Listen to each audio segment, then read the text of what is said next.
What's up, guys? Welcome back to the MontyVerse. Today, we are going to be talking House of the Dragons, Episode 3. And joining me, I have a great panel of guests, as always. Let me bring them on right now.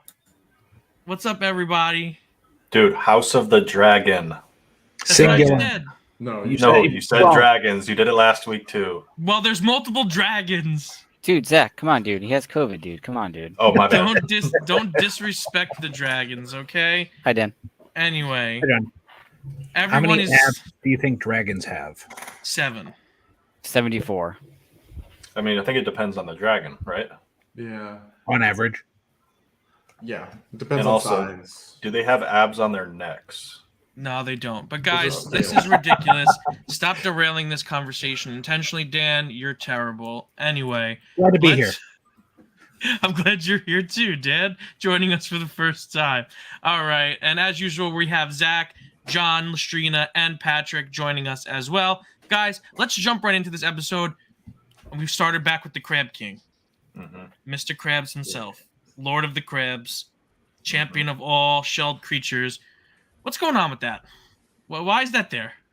Why do they make the Crab King so cool and then really let us down this episode? Can someone tell me? I mean, I think I would reject the premise of the question. I never Right. thought the Crab King was all that cool, so I'm not really sure what you mean. I thought the Crab King was like really mysterious. He was provocative. He got the people going, and they just pulled the rug out from under me. I thought they were building to some dragon versus crab finale. I thought we were gonna see mountains of crabs climb upon the dragons and take them out, and I guess we're not doing that. You I didn't think see you all said the army of Kinglers that were going at the dragon? You didn't see it? You didn't see it in the end battle? You didn't see that? No, I didn't, and I was disappointed. That's unfortunate. It was right there. But- all I have to say, it was really dark at the beginning, so it was hard to get any grasp of what was going on, at least on my television. I don't know if any of you dealt with the same thing, but I felt like the long night all over again. A little bit. Yeah, it was the first half of the episode, I would say, had some very serious lighting issues. It was hard for me to see, especially the scenes in the dark. I think the contrast was off and the brightness was off. Color differentiation was not great on the clothing either, so everything kind of blended in for a while. CGI also was a step down this episode in a lot of the scenes. All of the CGI animals that we got. I didn't have any issues with the darkness of it. You guys mentioned that when we first got into the green room there, but I didn't notice that. I did notice for the first time a couple of really bad CG shots, though. There was one dragon scene where the background looked like a literal blue screen of a sky, and I was like, whoa, it was pretty jarring. But I didn't have any issues with the darkness of it. Yeah, I think for me, the worst CG scene was when Damon plants the white flag towards the end. That was pretty noticeable as being just on a green screen. And I was like, ooh, that's not good. Yeah, it wasn't great. But this episode kind of advanced the story. This was, I believe, a 3-year time jump. Yeah, From seemed the like last- about 3 years. From Yeah, episode- it's like 2.5. 2.5 Well, years. 9-month pregnancy plus 2 years. Yeah. They specifically mentioned 3 years. We got a wedding, passed. we got a I might have missed pregnancy, and we got a baby boy. And it's the baby boy's second birthday. Mhm. Aegon, The second. the second, son Does of the this- king, and Alicent Hightower. Does this track with what happens in the books? Like it jumps like this in the novel? Yes. Well, it's because it's written more as a historical text than like an actual Gotcha. through line narrative. Yes, it sort of meanders down this timeline. I think the only major difference we've actually seen from the timeline at this point, besides of course aging up the women so that Rhaenyra is not 8 at the start of this, is the Crab King still kind of being alive, because that kind of happens. He kind of dies at the start of the actual war, and the war continues to go on. But again, for TV and for narrative purposes, it's not that big a deal, especially because the outcome is the same. Right. But otherwise, the timeline is pretty to the book as we've seen so far. Okay. Yeah, I mean that makes a lot of sense. These first. I keep saying this every episode, but I feel like these first 3 episodes are just all kind of setting pieces on the board. Like I feel like each episode is kind of moving pieces closer and closer into their final factions before we get like the main conflict off of which the series is based off of, this Targaryen civil war. And I feel like now we have before where it felt like it could go in 8 different directions. Now I feel like we have 3 main directions that we're going in. We have, of course, the claim that Rhaenyra has on the throne. We have the claim that Aegon II has on the throne, and we have Daemon, who is, I'm not gonna lie, fighting his way into being my favorite character just through his sheer pettiness as a human being. So I think that this episode really solidified those 3 factions and which characters are kind of going to be pulling for whom later on in this series. But if you guys feel any differently, let me know. Or if you, Patrick or John, you guys know anything. One thing I thought this solidified last week, I had mentioned that I thought Daemon, his claim to the throne was kind of a red herring, just because he just seemed too hell-bent on just like fucking with people and not really serious about what he was doing. The focus on this episode between Aegon and his role as being sort of like the new heir and Rhaenyra as maintaining her status as the heir sort of drove that home for me. It sort of solidified to me that those really are the 2 factions moving forward.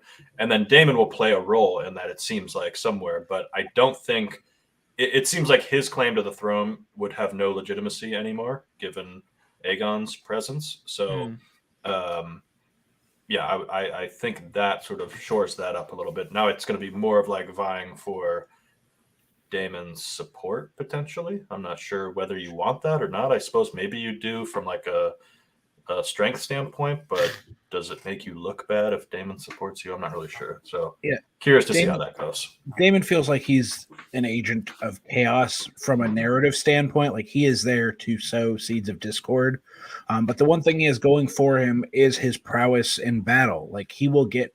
We've shown when like the city guard followed him, like he can get people to follow him one way or the other, which might bolster said claim to the throne. Like if you can inspire people to follow you as a leader, that's half the battle there to ruling. And more or less what Daemon did now in the Stepstones, sort of knocking off the Crab King and helping out the Valerians. Like he's pretty much solidified that alliance with him. So he pretty much he's going to rule the seas. So, I mean, he's sort of kind of his own power now with his own alliances. Yeah, and I mean that's the thing with Daemon, right? The dragon is cool, and as we learned today, the son of Corlys Valerian is also a dragon rider, riding sea smoke. Yeah. Right. So that came out of left field for me. I was like, wait, what? Who's this guy? Yeah. I was literally like, who is that? Yes, that is Laenor Valerian, and yeah, he rides sea smoke. And so yeah, there's a very important strategic piece there because, as has been mentioned a number of times, the entire fleet of the Valerians is the strongest in Westeros, is the only reason that the Stepstones War can continue, despite them sort of being on the back foot, is the strength of the fleet, is the money behind the Valerians. As mentioned in this episode, the richest house in the realm by one Sir Lionel Strong, when discussing sort of what the plan might be going forward for Rhaenyra. And so there's all these elements to it that make Daemon valuable, not necessarily because of Daemon, but because of the benefits that he brings. Right. Gotcha. Yeah. I mean, I thought that guy came in like Anakin Skywalker in episode 1. Like, this is pod racing type of thing on the back of a dragon. I didn't know who that was. To mirror everyone. I could see like the blonde hair like popping out the back a little bit, and I was like, wait, was that the dude from the scene a minute ago? I was like, who taught him how to ride a dragon? Because I was like, as far as I know, these people don't ride dragons. That's only the Targaryens alive now, at least, that do that. But so I was a little confused because I also didn't know that it was his dragon. I originally I just thought it was Daemon's dragon, and I was like, is that a thing? You can just ride someone else's dragon? Apparently not. So important to know, Laenor Valerian has Targaryen blood because his mother Oh, is yeah. Rhaenys Good point. yeah. Good point. And so there is, not only is he Valerian from his father's side, but he is also Targaryen. Targaryen, yeah. Descendant He would of have blood he would have of had Valyrian. bonded with Yeah. an egg. In All the, right. Yeah. Good point. I forgot about that. Yeah. For me, I think Rhaenyra was the MVP of the episode, though. Despite the dark scene after she rides off, I thought it was an awesome power move. Her just coming back all bloody from her kind of walkabout hunt, I guess. Just proving, like, kind of showing everyone that she has what it takes to rule, because apparently going on a hunt determines your ability to rule Mhm. in the eyes of people. But that scene where after she goes off and just starts marching back, I thought was impactful, at least to me. And then followed up, I thought Paddy Considine had a strong scene where he's like, no one's going to supplant you, parentheses, as long as I'm around. Yeah, I So mean, I thought, yeah. no, I agree with you in a lot of sense that Rhaenyra, to a degree at this point, is the best character on the show. I don't think that she was the character of this episode, but I will get into who I think was the character of this episode later on. But let's take it back a little bit, because this episode essentially, if last episode was The Bachelor, this episode is The Bachelor 2-year anniversary special, where they kind of catch up with the couple on the birthday of their second birthday of their firstborn son. So it's Aegon the Second's second birthday, and they're doing a little hunt, and there's a lot of politicking going on. A lot of politicking. A lot of people are vying for Rhaenyra's hand in marriage, and also a lot of people are pushing for the king to kind of give the claim of the throne to Aegon II, because he's the boy, and in this, this time period, this universe, boys rule and girls drool, and in terms of the Iron Throne. So I really like that.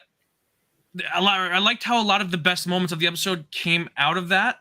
Like Dan said, the king. Patrick, help me out here.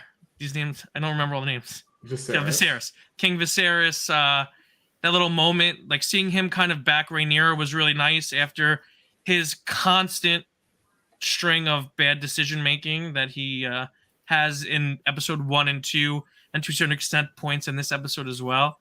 But yeah, we also get to meet some familiar faces. We get to meet the Lannisters. The first time we hear of the Lannisters, I think, so far in the series. And they're kind of just doing their Lannister thing, being rich and politicking and holding house with the other richest families in the realm at the moment. So let's talk about the first half of the episode, all of that stuff. What did you guys think of that? Anything important there that we should have took notice of, really kept an eye on?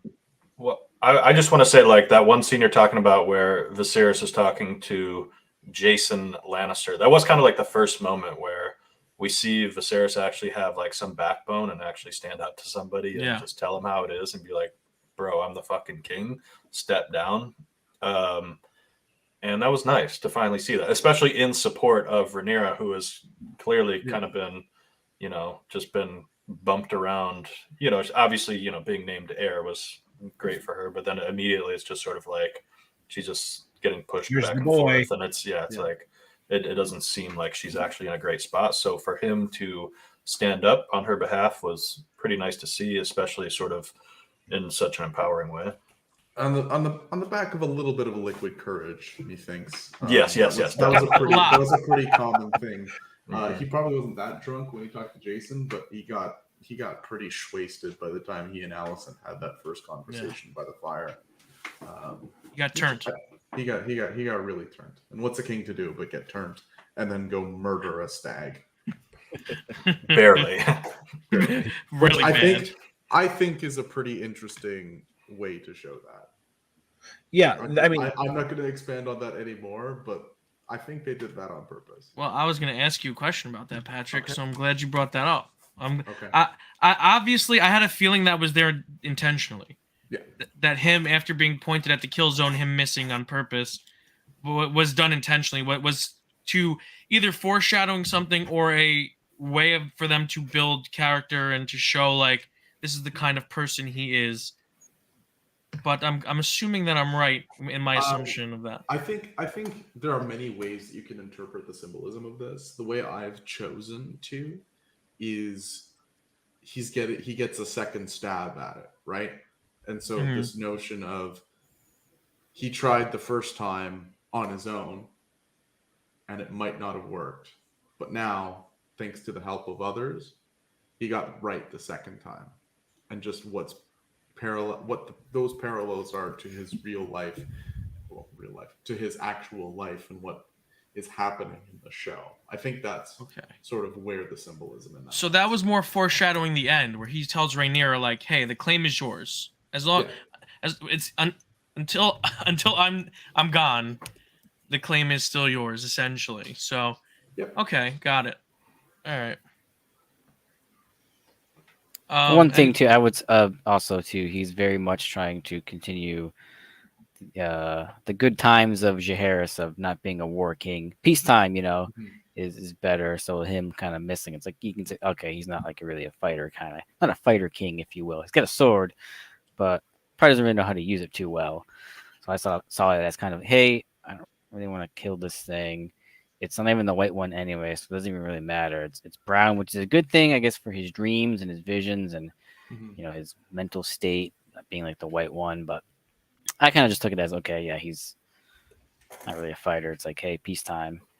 I thought that they were also kind of trying to juxtapose that with what we see when Rhaenyra comes back. So they all witness him being sort of timid, and getting through that hunt, with a few stumbles along the way, both figuratively and literally. Yeah.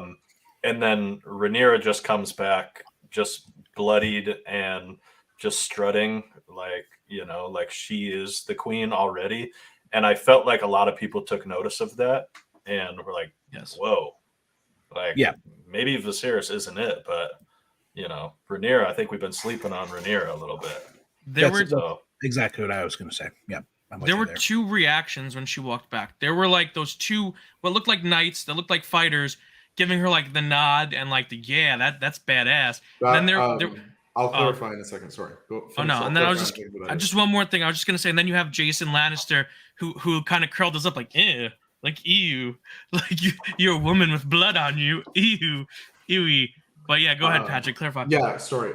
Those two knights that nodded at her, those were the sons of the Master of Laws, Lionel Strong. That's okay. Harlan Strong and his brother.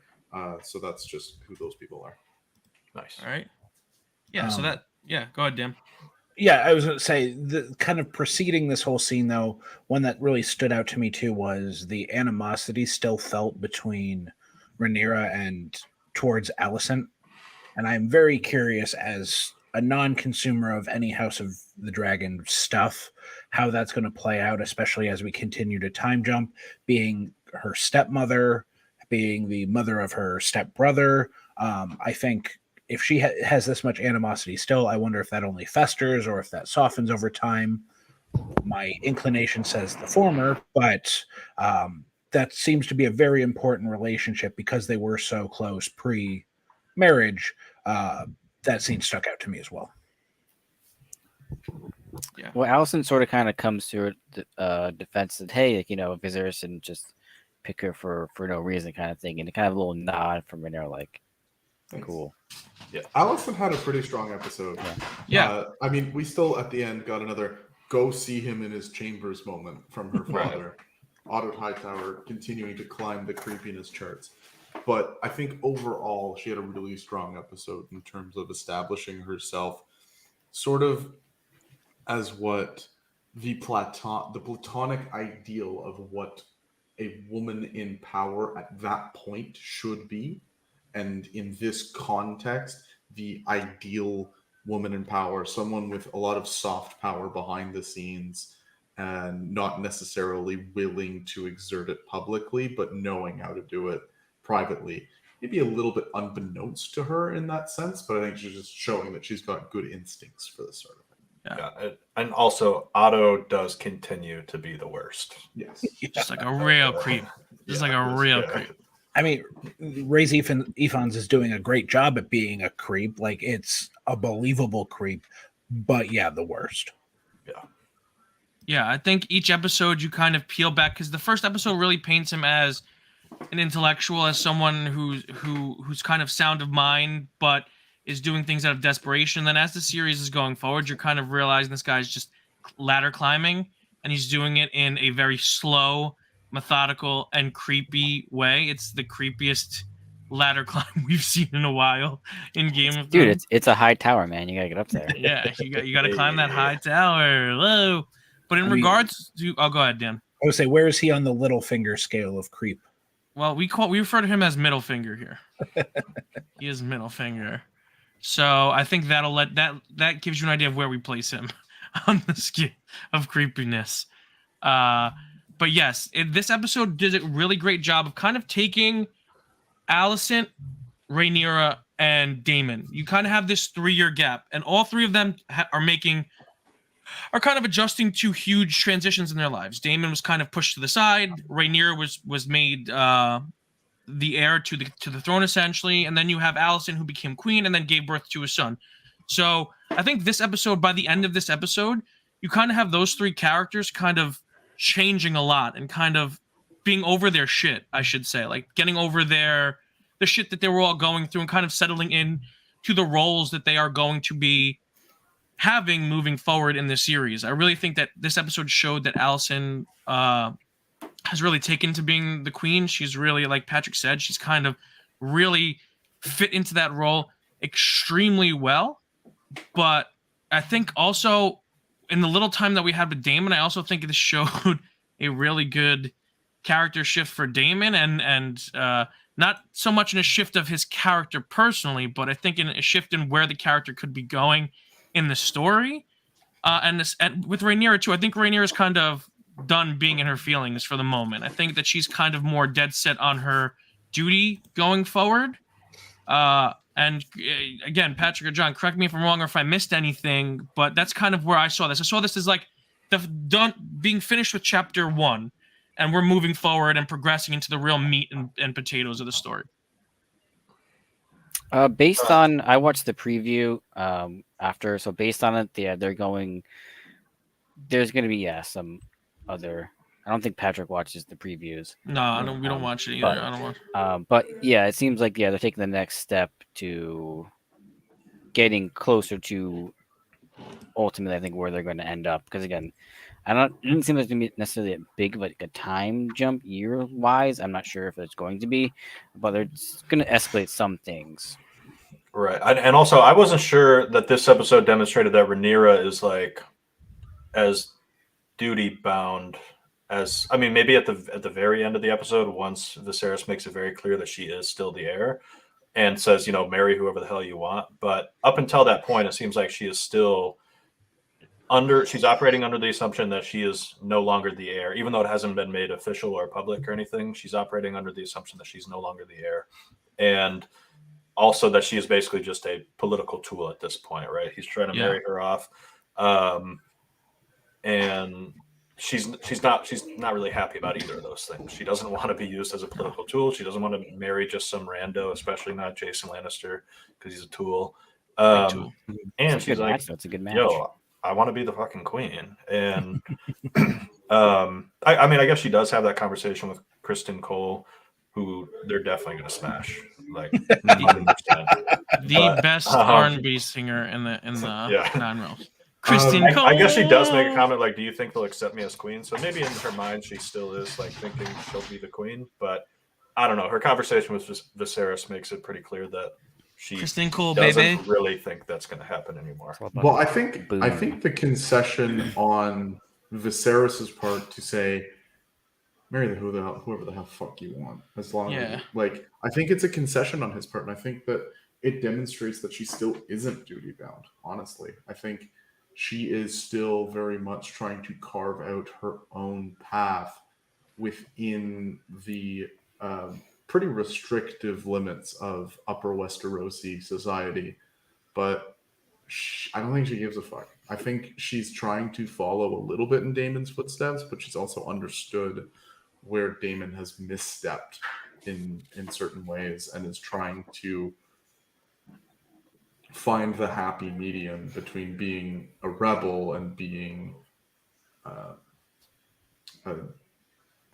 I don't know what the other word is, but not quite getting to the same level of rebellion. Yeah, and like Viserys has the line where he's like, if I would have told her she was not allowed to marry Jason Lannister, she would have run off with him and already married him by now. So Alicent later sort of hints at him that he should use that, and like she'll marry she'll marry somebody that we want her to marry. You just have to make her think it's her choice. So I think at the end he's also doing a little reverse psychology where he's like, you know what, you can marry whoever you want, and then when she really gets down to brass tacks, she's gonna be like, you know what, I am gonna be the queen. I kind of need to do this the right way, or like the way that makes sense given the times and everything. So I don't know. And you still, even after that conversation between Rhaenyra and Viserys, you have Otto being like, well, like, here's some ideas here, wink, wink. Like, yeah, why don't Aegon and Rhaenyra just get married? Why doesn't your 18-year-old daughter marry your 2-year-old Hey, son? you know what? They're gonna wait 6 years for him to be turned 8, and then get married, and then wait another probably 4 years or 6 years, or whatever, for him to be old enough to impregnate her. So they got a while to make the, but it's a good match. I mean, it's a very common thing to do for pure Targaryens. Targaryen blood. Okay. And then actually, he's not. He's an Alicent offspring. Yeah, he's not pure Targaryen blood, but he does. But then Lord Strong comes in, ever the enlightened centrist of like, I know exactly what to do in this situation that would appease the right people, apparently. And be like, yo, her cousin's available, right? Like, he's pretty old, and it wouldn't look that weird. I think that's one of the best moments when he's like, let me guess, you want her to marry your boy, right? He's such a cool dude. He's like, nah. He's like, well, nah. he's like, I am flattered, but well, nah, he's an idiot. No, he's like, no, I'm smarter than that. I'm not that. I'm ambitious. I'm not dumb. He actually seems like the least ambitious. He's just like, he's actually just there to like, he just wants to make it all work, man. Yeah. He just wants and everyone's just like, all right, cool. All right, now fuck Get his off. paycheck. He's like, okay. Keep getting no problem. What is interesting though is that, we do have the Kristen Cole, the greatest name, leader of quite possibly the greatest R&B jazz band in all of Westeros. He has a very substantial, I think the biggest role we've seen him have in an episode so far, and he has a nice couple of moments with Rhaenyra, and they keep building the character of Kristen Cole, and they want us to think he's the good guy, but there's something deep in my gut is telling me that they're going to pull a switch on us. They're going to pull the old switcheroo, and that he's not a good person, and I don't know why I get that feeling, but I get that feeling because the show always does that. I don't know. He was this close to stabbing Rhaenyra in the face this episode. So maybe foreshadowing. I'm just gonna say it probably will be, because that's how this world works. There are no good people. There's not a single good person on this show right now. The only people that are good are too young enough to have been corrupted. Right. And also, like, Aegon eats pudding with his hands or something like that, or porridge with his hands. Idiot. So, like, he's kind of evil also. He's kind of an idiot. Stupid kid. Well, remember, Targaryens are coin flips. That's right. Always a coin flip. It is. But let's talk about the crab, because Allison did ask a question that we did talk about before we went live. The crab man, does he have grayscale, or is he Harvey Dent Two-Face burnt, or does he have some other disease that makes him look gross? I'm pretty sure it's not a disease. I'm pretty sure it's just because he's been living with the crabs, and like the crabs probably picked at his flesh for a little bit. And he's like, he started to acclimate. Yeah. Or assimilate. I think that's the thing, because I think they would have made a bigger deal, because he's been known, right? Like to this point, it's been like 10 years that he's held power, and it's only really now that he's caused trouble. And so I think it would have been known if he had like an actual disease or something. because he was still a well-established figure in the region, and there was interaction with him prior to this war beginning. And was grayscale even a thing at this point? Yes, grayscale is not like it's not COVID.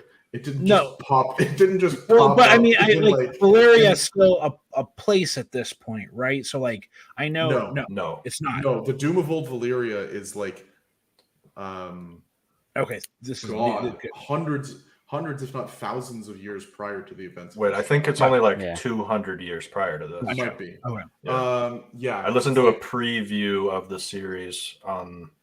Actually, it was the official, and I think that's what they said. This is like 200 years after Aegon's conquest and 170 years before. Occurred about a It's century about- it's before about- Aegon's conquest of Westeros in 102 Learning BC things. before Love it. conquest. Yeah. So yeah, 200 years. 200 years since the Doom, and it's been about 100 years since the conquest. Gotcha. Oh, okay, right. Just over 100. Okay. But let's get to the Daemon stuff, because with the king kind of having that, like, hey, doing things right the second time with the aid of others, he kind of wants to mend all fences in the bloodline. He kind of worked to do that with Rhaenyra, with his whole little talk with her, and then he sends a letter to Daemon. And they're kind of getting their tushes kicked right now.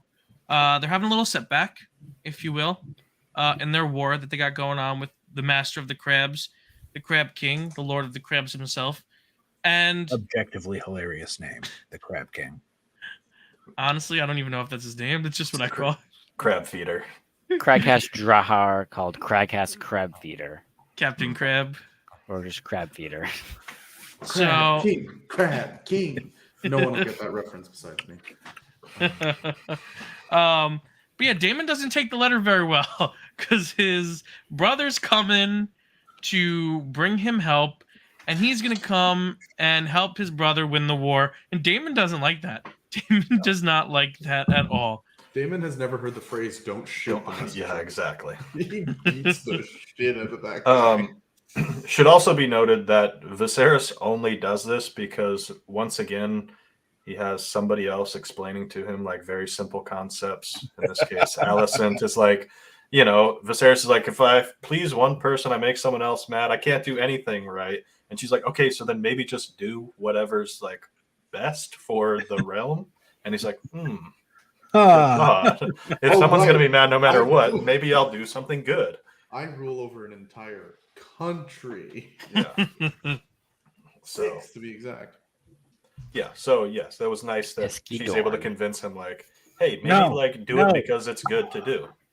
I was going to make that joke at the end, the Krabby Patty joke, and now it's All ruined. right. Don't worry, I'll ban them. No, it's there. It's there. Don't ban him. Don't ban him. No, don't worry. There's plenty of crab jokes you can make, Dan. Open your mind. Let the crab flow through you.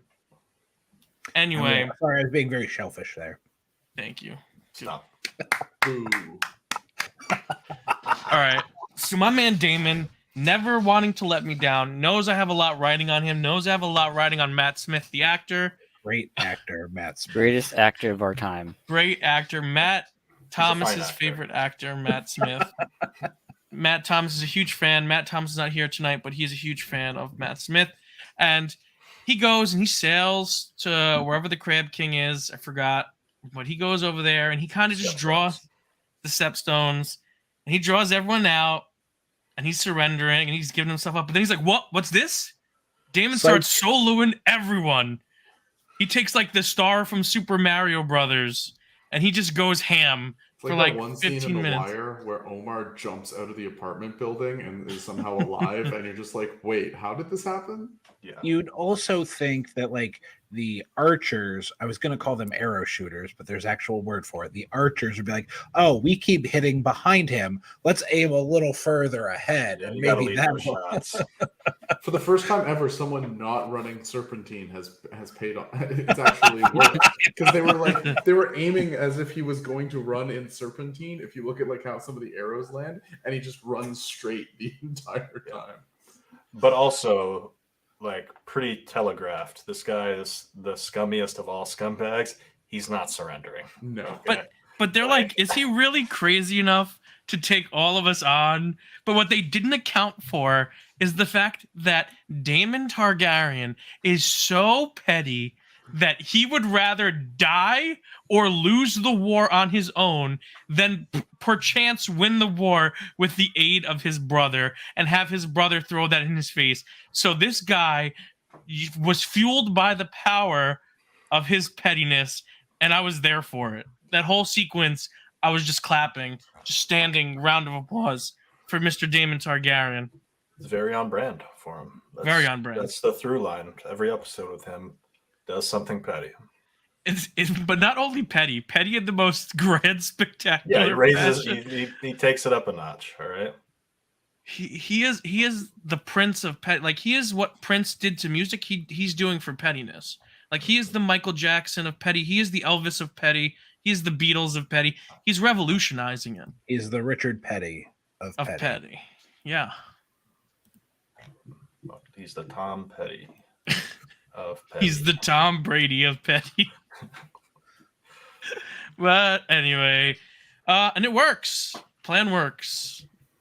Took him out. Yeah, I mean, he did get shot by 3 different arrows in this episode, I believe. It's just a flesh wound. Here, Yeah. got a Charlie horse. I mean, he too. got shot here twice, I think. He Yeah. got shot there once at the beginning and then once there again Yeah. at the end. So just scar tissue the second time, so he was all good. Just a flesh wound. Patrick, is there anything important that we should note in this battle or in this fight? Or is it just kind of like a means to an end?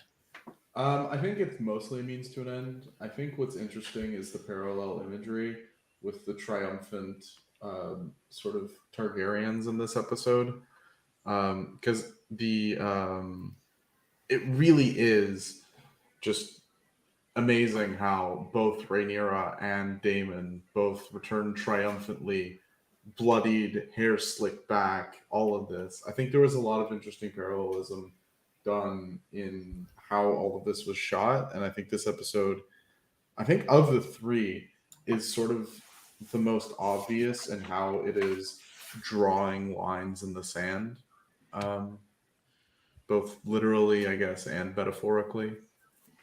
It's going to be it's really interesting coming from someone who's read the book that what is being done on a very small level to hint towards what is happening is very obvious, and they're not trying to hide it, I don't think.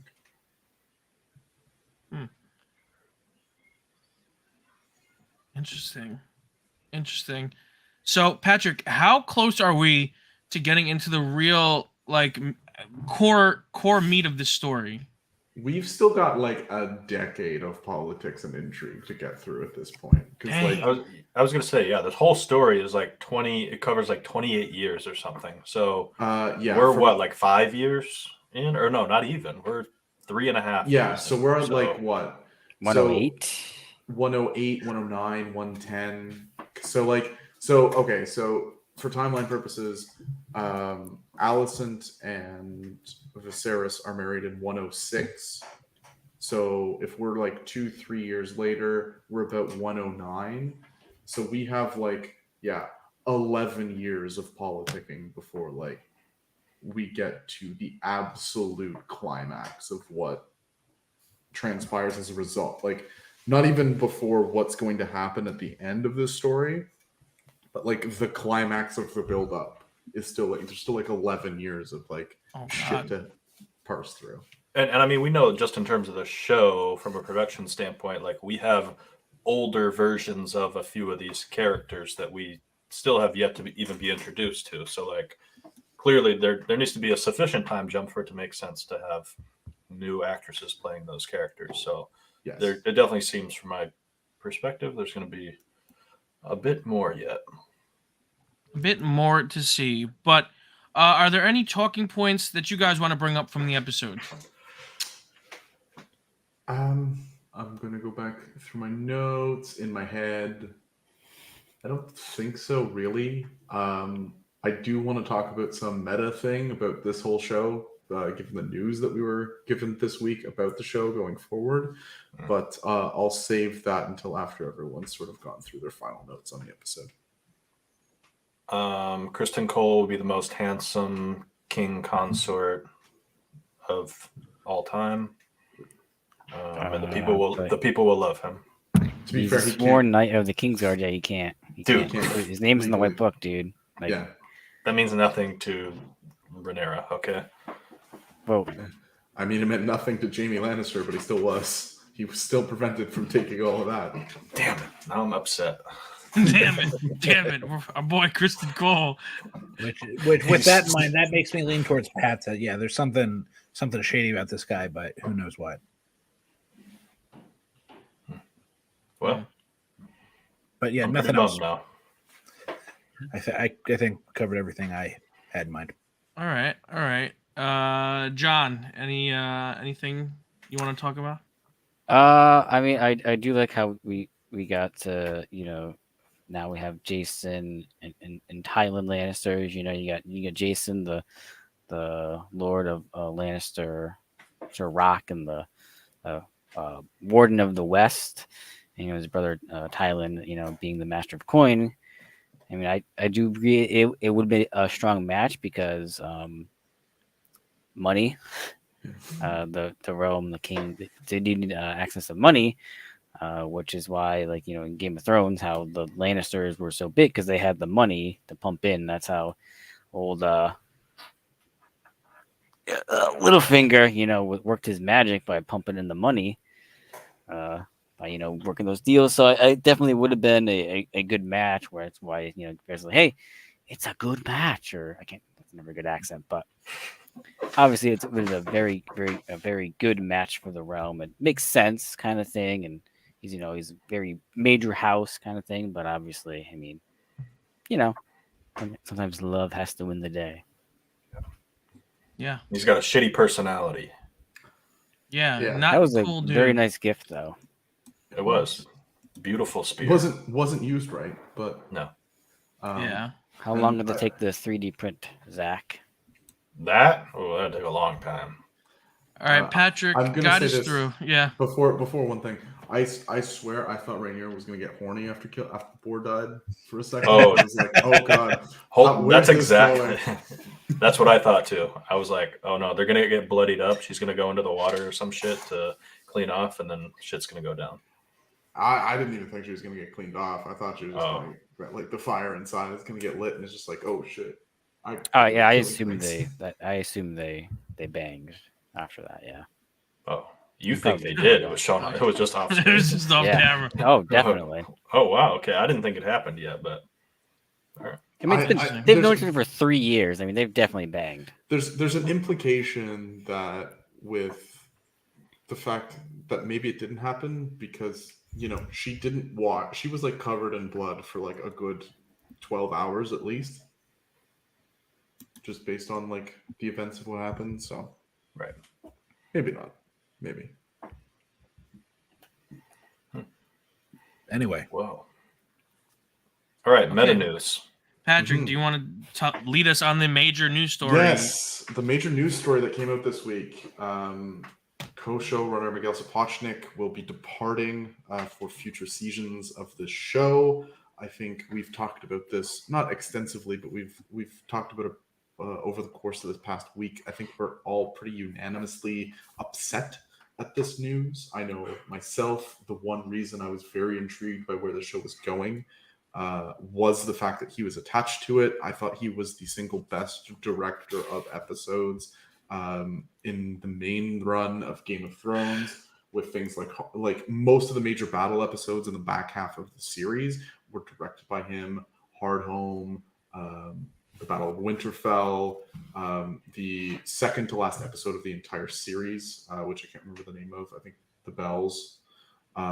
These were all really well put together, really cinematic battle scenes that, knowing what I know going forward, I think he would have excelled with, even if he wasn't necessarily in the director's chair for a lot of it, and just sort of as the showrunner. I think he understood the vibe at which the story needed to give off, even if the writing wasn't there. And like, I'll bemoan D&D forever, but truly, I think this is a step backward, and I hope that those in charge now, who I really should have remembered their names because, that would be a good thing to do. But I hope that there's still the same sort of vision going forward.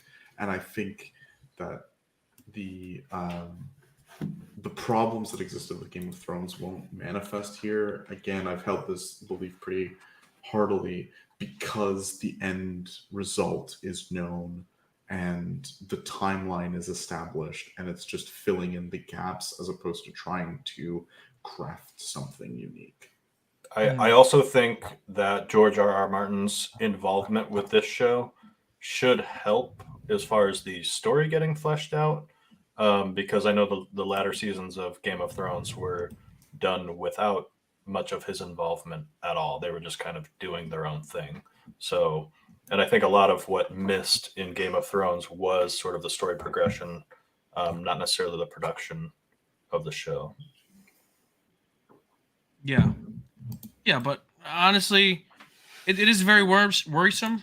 It is definitely a huge step back, as Patrick said. It is something to keep an eye on going forward. But at least we have the whole entire first season to get through before we have to worry about any of that. So it's definitely something that they have time to really work on moving forward. Again, it wasn't really a fair trade. They're like, hey, the series lost Miguel Sapochnik, but you gained Alan Taylor of Thor the Dark World fame. And also, he directed many episodes of Game of Thrones, but still. And he's coming on as a director, not even a showrunner, just as a director of season 2. So it is what it is. But yeah, not the most inspiring of news to get this week. Well, I think you would hope that you still have enough of the team sort of in place that they can pick up the slack. Like, there's a lot of in game development, these big names like developers will leave to go to another studio, and people are like, oh no, it's but then people come on and say, well, they wouldn't leave if there wasn't already aces in places to pick up the slack and to learn from them because they just want to do something else. So I mean, I guess not too scared, but you never know. But hopefully, I'm just hoping that they got the blueprint as Patrick mentioned. It's just create some dialogue and film well. Yeah. I would like to correct it. Sapochnik directed Battle of the Bastards. This is only because this is an in-realm historical thing that I need to remember. The Battle of Winterfell is Stannis versus Ramsay. The Battle of the Bastards is the canonical name for Jon's army against Ramsay. My apologies. All right. Glad that you corrected yourself, Patrick.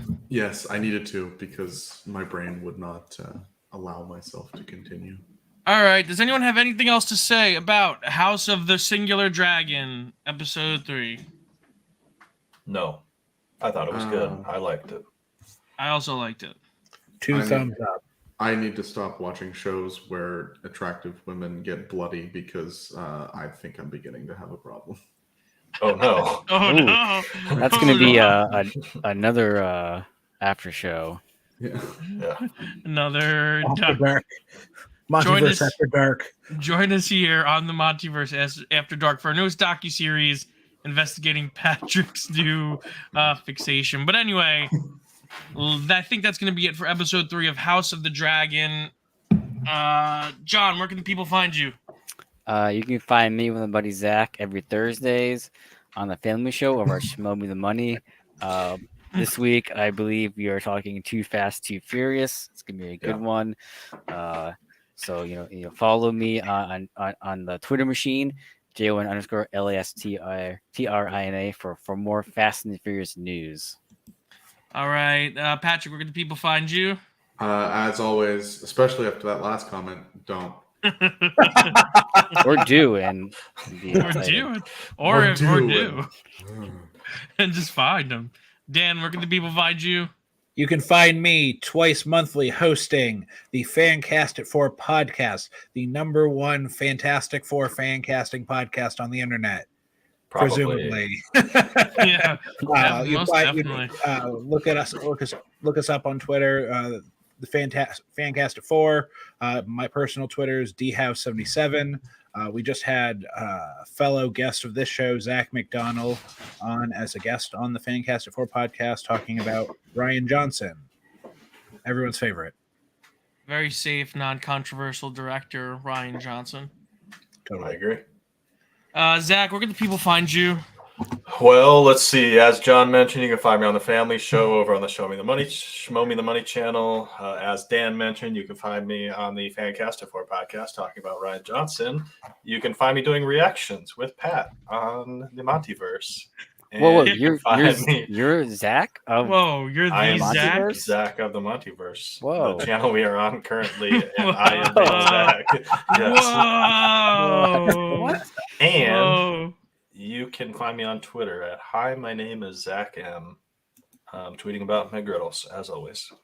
You can find me here at the MontyVerse, at the socials, all on top of here at the MontyVerse. You can find me most likely at taco trucks and other food carts getting very delicious food. Or you can just find me on the streets. Say what's up. But if you're new to the channel, make sure to like the video, subscribe, and hit the notification bell. But until next time, guys, stay versed.